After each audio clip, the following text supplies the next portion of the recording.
of service, commitment, and sacrifice. These 639 acres represent a solemn gathering place for families and friends to remember their service members, celebrate their contributions, and take comfort in their everlasting legacy that continues to uplift our country today. It is poignant that each person here today and across the nation, we can all recall the impact a service member has had on our lives, whether personally or through the steadfast protection of our nation. The courageous actions of those who serve have an enduring legacy, not just in the United States, but across the world. And as you walk the grounds of our nation's most sacred shrine, remember, no gravesite at Arlington National Cemetery can ever be purchased. Each must be earned with honorable service. To those with family or friends laid to rest here, please know we will always take care of your loved one. Remember them and recognize their service to this great nation. This commitment is the heartbeat of our mission, and each day it inspires every one of our active duty, veteran, and civilian employees. To serve here is an honor and a privilege. I extend my gratitude to spouses, parents, family members, and the Gold Star community for your unwavering devotion and commitment to your loved ones who have served or are currently serving in any capacity. Your courageous support does not go unnoticed. And for veterans, you are the backbone of our country. You have taken an oath to honor and protect our country. And in the words of President Eisenhower, your service preserves our heritage of freedom. And our mission at Arlington National Cemetery is to honor you, always. We see you and we celebrate your legacy, loyalty, and service today and every day. Again, welcome to Arlington National Cemetery. Thank you.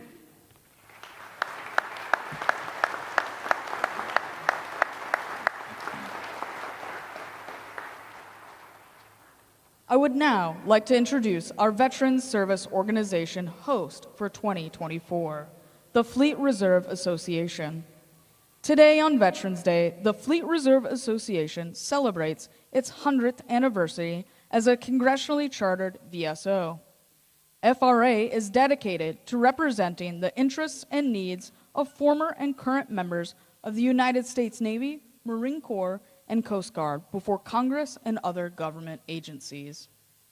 FRA was born out of the need to protect the pay and benefits of sea service members and their families. Founded by Navy Chief Yeoman George L. Carlin, FRA received its charter in Philadelphia, Pennsylvania in 1924. In 1998, FRA became the first organization to seek repeal of the Military Retirement Reform Act, leading Congress to change the law. FRA joined other VSOs in campaigns, such as authorizing pay hikes for mid-career enlisted personnel, calling for payday lending reform, providing post-9/11 GI Bill benefits to career personnel and their families, implementing absentee voting reform, passing the Blue Water Navy Vietnam Veterans Act, and most recently, the passing of the PACT Act. FRA is a sponsor of the Navy Sailors and Recruiters of the Year, the Marine Corps Recruiters and Drill Instructors of the Year, and the Coast Guard Enlisted Persons and Recruiters of the Year. Annually, FRA sponsors a patriotic-themed essay contest for students in grades 7 through 12 and awards higher education scholarships to sea service family members totaling more than $100,000. At the forefront of FRA's engagement during the past year is FRA's national president, Mr. John S. Hanzik. A Vietnam veteran, Mr. Hanzik joined FRA in 1968. In September 2023, he was elected to the position of FRA National President. Honored guests, please welcome the President of the Reserve Association, Mr. John S. Hanzik.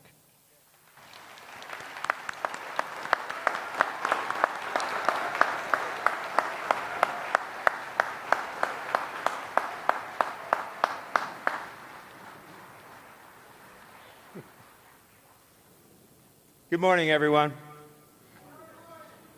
Thank you for attending the 2024 Veterans Day service here at Arlington.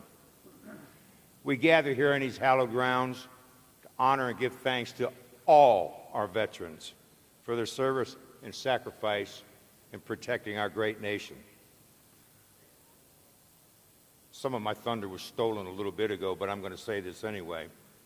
In 1954, under then-President Dwight Eisenhower, Armistice Day was transitioned to become Veterans Day to honor and include all veterans. I believe it was his intent when he said to include all veterans. He also meant veterans who had made the ultimate sacrifice. To my fellow veterans, I salute you. And I thank you for your service and sacrifice. But there's another group out here today and across this great nation that also deserves recognition. It's our families and our loved ones who support and sacrifice us while we serve. We couldn't have done our jobs without their support. And to you, I also say, from the bottom of my heart, thank you.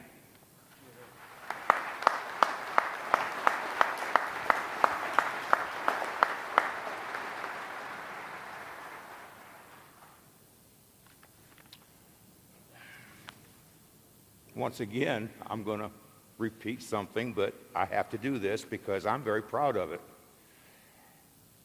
This is also a special day for the Fleet Reserve Association, as previously mentioned. On this day in 1924, Congress chartered us as a veteran service organization. We are 100 years old. To my fellow shipmates, happy birthday!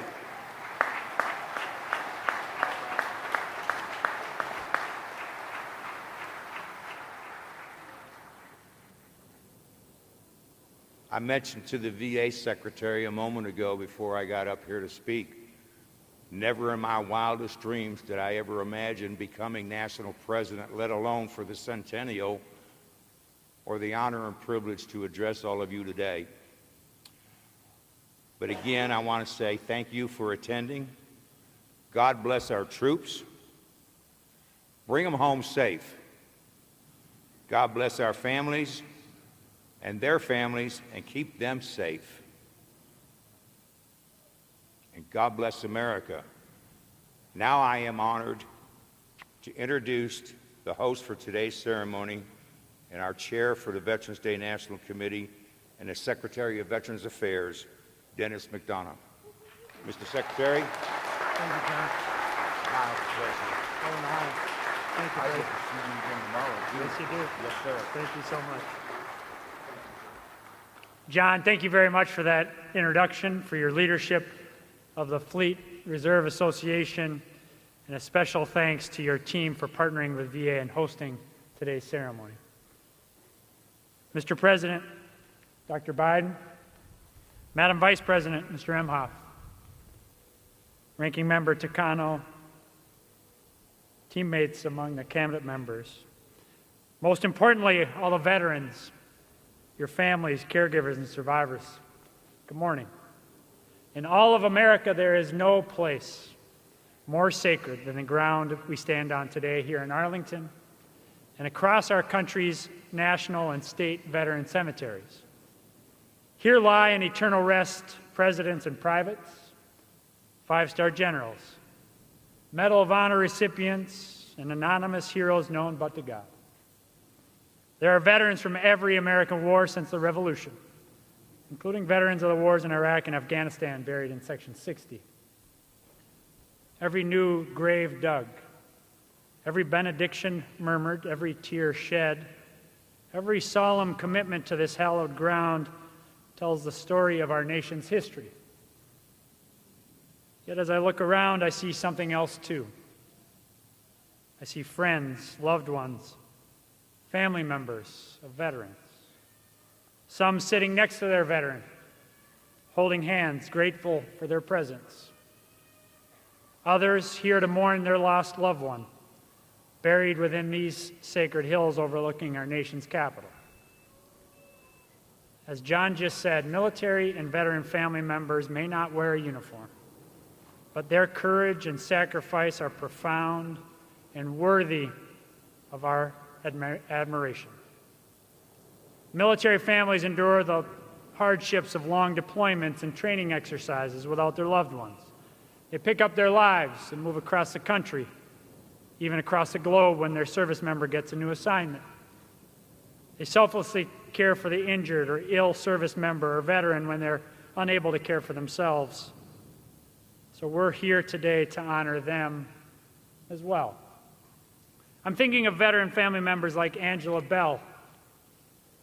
Angela's son, Sean, served 20 years in the Army and died by suicide in 2021.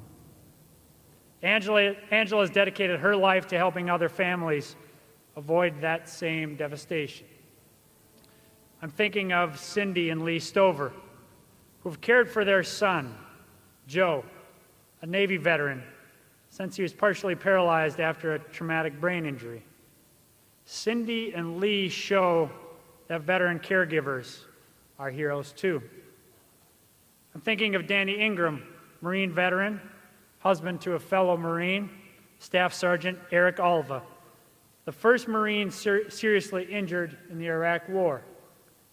Danny fights for all veterans and family members, saying that, like so many military spouses, I do what I can to be supportive of someone who's not only my love, but also my hero. I'm thinking of Ellen Gustafson, wife of an active duty Navy SEAL. Ellen brings together veterans and military family members to volunteer as poll workers, strengthening our nation and its democracy through public service. I'm thinking of Jeremy Hilton, Navy veteran and Air Force spouse. Jeremy has found a new mission, advocating for military children with special needs. And I'm thinking of family members like VA's Deputy Secretary Tanya Bradshaw, Army combat vet, spouse, daughter,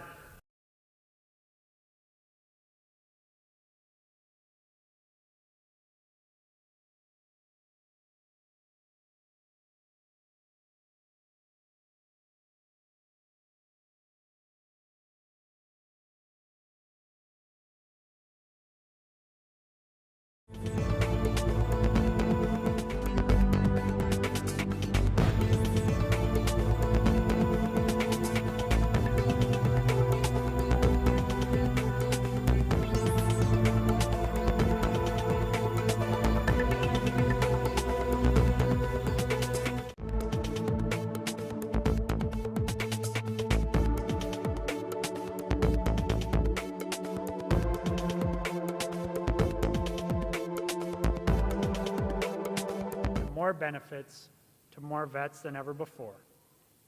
Mr. President, thank you for your no-nonsense, frequently personally delivered in unmistakable fashion, demand that VA take care of vets. Thank you for reminding us that we still have so much work to do. And thank you for always, always keeping the faith.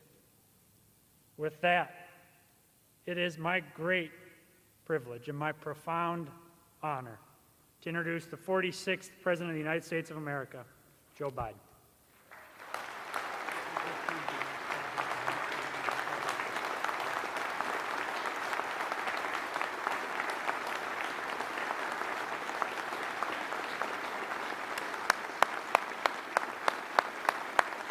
Thank you.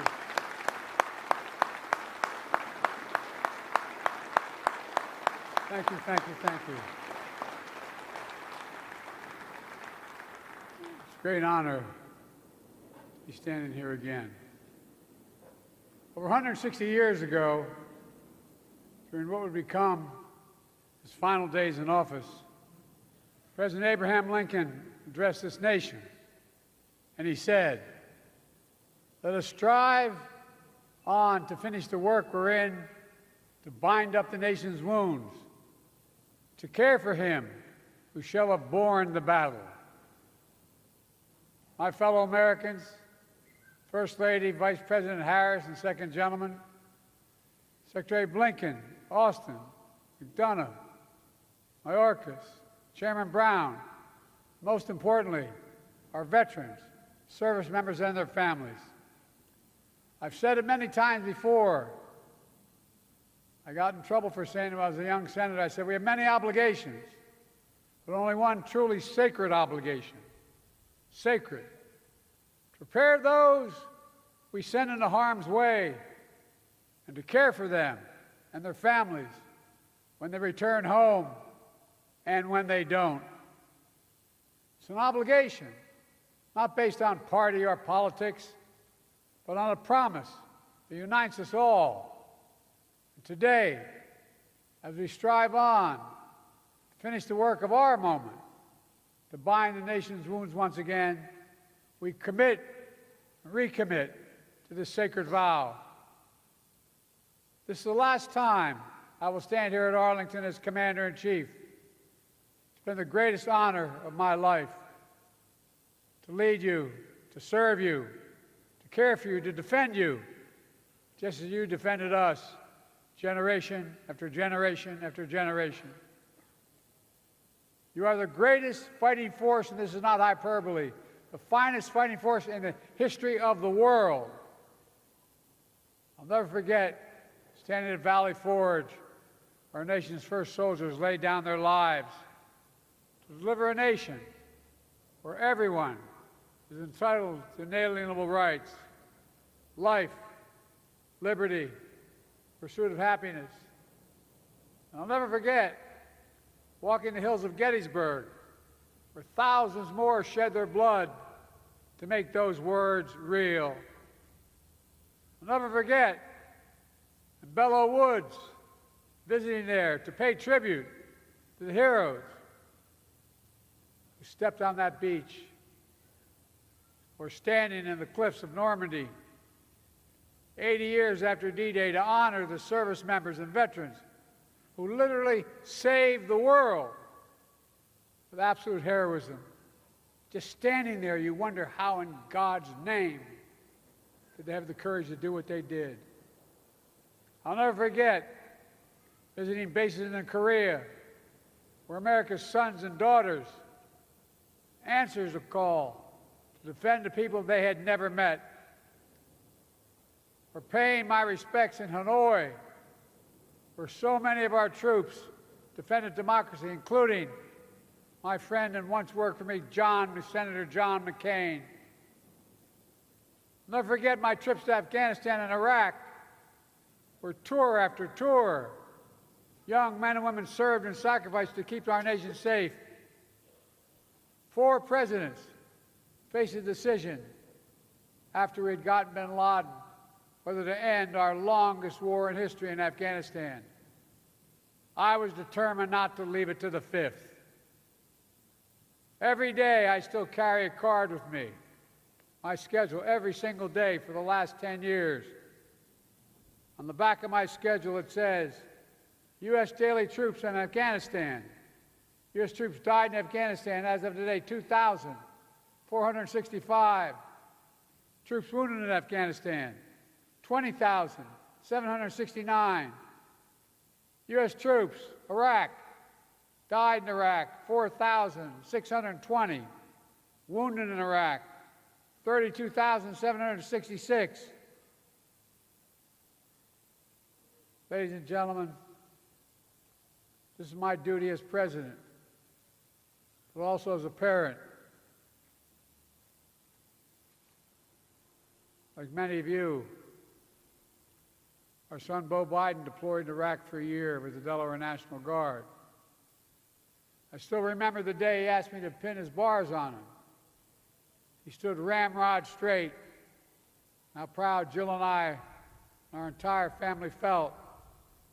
Like so many of you, we also remember how hard it was when he was deployed.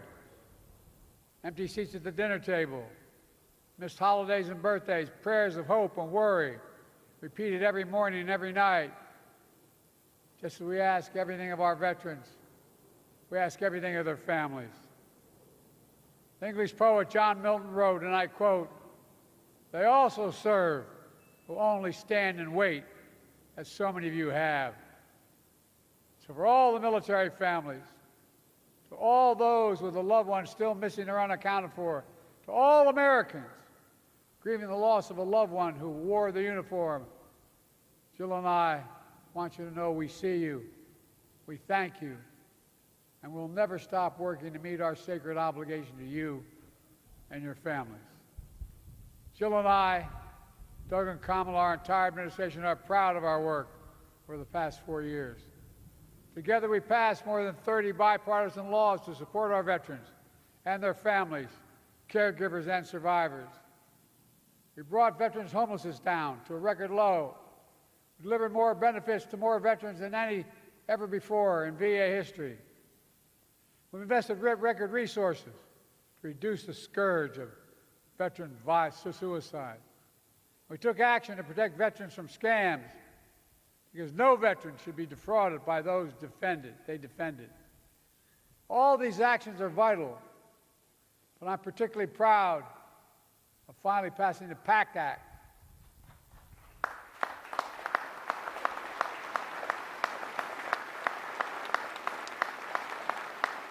This is the most significant law in our history, our nation's history, to help millions of veterans who are exposed to toxins like Agent Orange and burn pits during their military service. Pits the size of football fields that incinerated the wastes of war, tires, chemicals, batteries, jet fuel, and so much more. Pits that left too many veterans with headaches, numbness, dizziness, asthma, and cancer. The PACT Act has already helped over 1 million veterans and their families get the benefits they deserve. They deserve those benefits.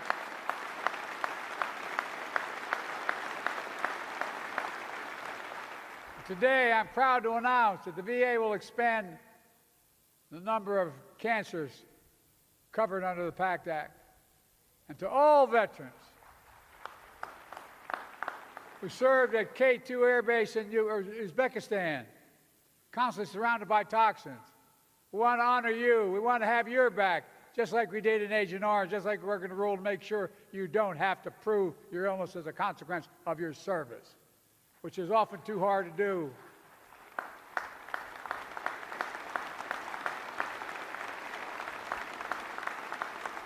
God willing, we will make sure that any rare condition you've developed is covered. We're committed to getting this rule in place by the end of my term. Folks, this matters.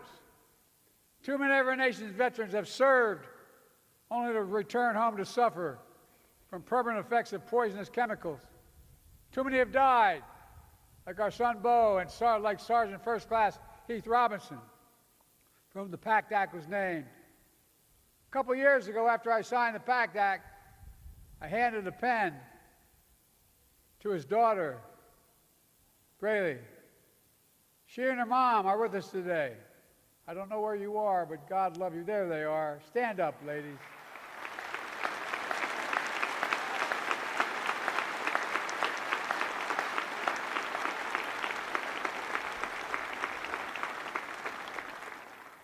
Give me a word, I mean this. I'll never forget. After I handed the signing pen, that beautiful young lady who lost her whole world, she held the pen in her hand, and she looked at me and she said, "Thank you. Thank you for my daddy. God love you, honey. God love you."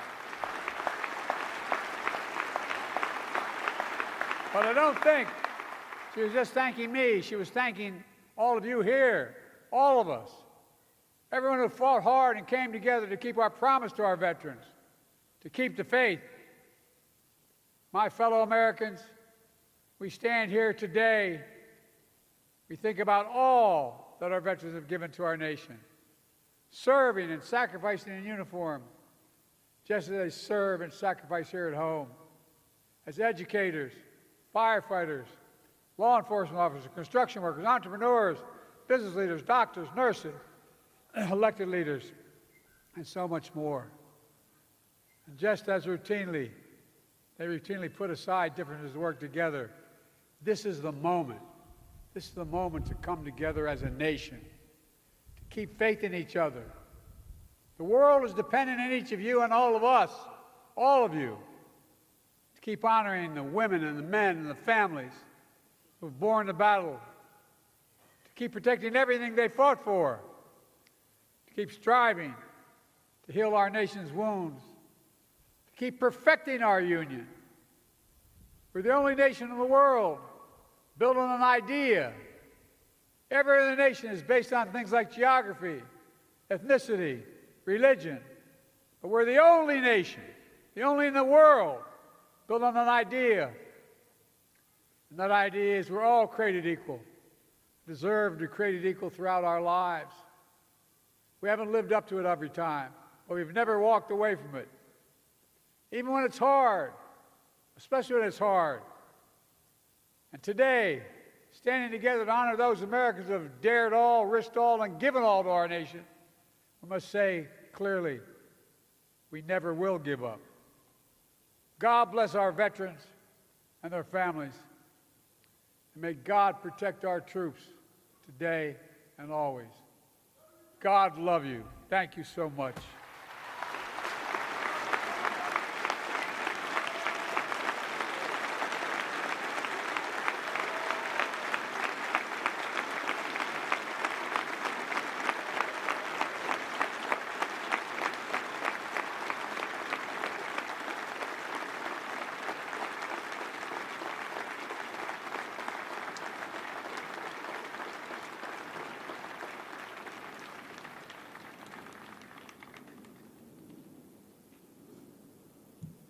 Distinguished guests, please stand and join the United States Marine Band and Navy Sea Chanters in singing God Bless America, and remain standing as we retire the colors. Place your right hand over your heart or render a hand salute.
Retire the colors.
This concludes the 2024 National Veterans Day observance.